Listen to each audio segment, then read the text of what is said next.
Welcome back to the Emporium of Dread. I'm your undead horror movie guide, Boney Stiff. Today I'm going to be discussing the new horror comedy release from Shudder, Destroyallneighbors. So give that like button a click and let's get right into it. Destroyallneighbors is directed by Josh Forbes and written by Mike Benner, better known for his work on Bob's Burgers, alongside Jared Logan and Charles Pieper. The film stars Jonah Ray, who many fans will know from Mystery Science Theater 3000, alongside Kiran Deol and Alex Winter, best known for his work in the Bill and Ted movies. This is the first Shudder original release of the year, and if this film is any indicator of what we have in store, this could be a great year for horror. This film tells the story of struggling prog-rock musician William Brown, played by Jonah Ray, who's struggling to write his one-man prog-rock album due to the strange and bizarre neighbors that inhabit his apartment building.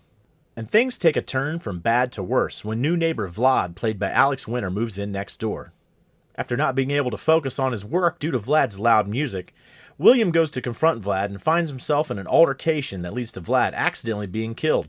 William then cuts Vlad's body into pieces with a saw in an attempt to hide the body. When the body parts reanimate and Vlad's severed head begins talking to William, he's left unsure if what he's seeing is real or all in his head.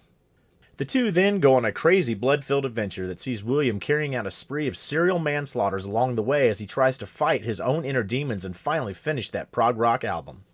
Now right off, I'll say this movie has a lot of great things going for it. First off, the cast.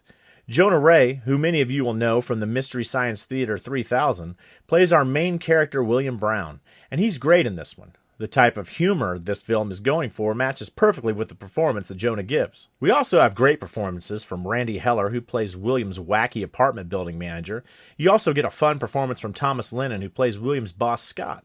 But for me, Alex Winter's role as William's EDM-fueled maniac neighbor Vlad is what makes this film work. He really carries the film, and most of the movie's best humor comes from his performance. And honestly, if I didn't know already ahead of time that he was the actor under all that effects makeup, I would have had no clue. Which brings me to another great thing about Destroyallneighbors, the practical effects.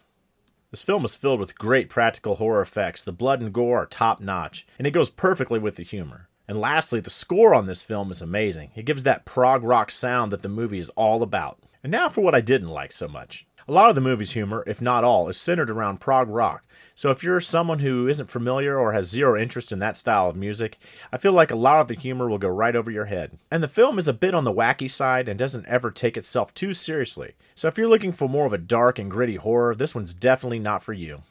Overall, I think Destroyallneighbors is a fun, wacky, blood-filled horror comedy that isn't trying to take itself too serious, and that's just okay with me. It's just like the film says, not everyone's going to get it, but the right ones will. I'd love to hear what everyone else thinks. Let me know in the comments, did you like it or not? And as always, have a great day, and don't forget to like, subscribe, and share.